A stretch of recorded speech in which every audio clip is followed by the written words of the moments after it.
Hi everyone! Ngayon ay sasagot tayo ng mga tanong ninyo regarding sa MPL at sa calamity loan. At saka kung ano pa yung mga nai-encounter ninyo na naging problem. Hello madam, nag-renew po ako pero may balance pa ako. Ikinaltas yung balance ko sa renew ko.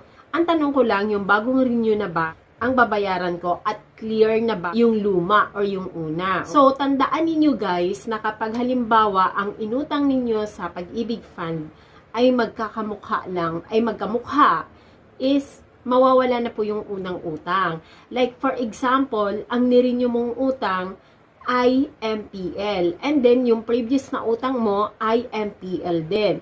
At kung meron ka pang outstanding loan balance doon, ikakaltas yun sa makukuha mo. And then, yung difference, yun ang mapoproceed. So, yung luma mong MPL na utang ay mabubura na yon or mawawala na kasi ikinaltas na ni Pag-ibig Fund lahat ng outstanding loan balance mo doon.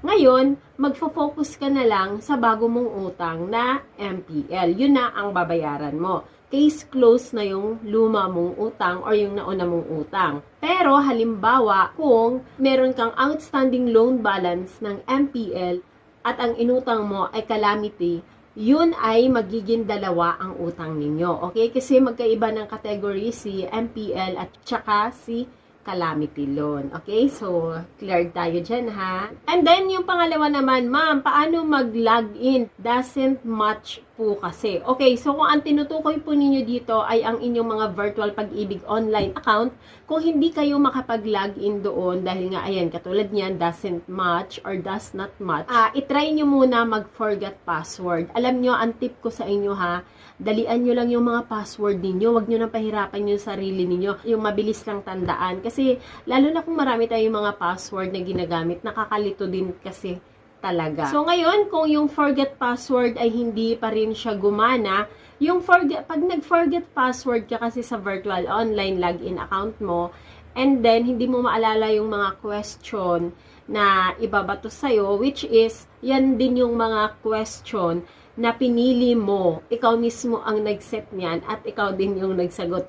Pero, kung hindi mo na siya matandaan dahil matagal mo na ginawa yung virtual online account mo, kailangan mo ng isang guni yan sa Pag-ibig Fund. So, pumunta ka lang sa pinakamalapit na Pag-ibig Fund office at sabihin mo yung concern mo. At pakidala na din po ng Pag-ibig Loyalty Card Plus at syempre mga valid ID. Palagi yan, valid ID, okay? Ma'am, paano yung temporary PIN ay nawala? Hala, lagot ka, nawala mo, wala na. Joke lang. So, kapag ang mga temporary PIN na ibinigay sa atin ng Pag-ibig Fund, so ang gawin nyo lang ay huwag na kayong bumalik sa Pag-ibig Fund, okay?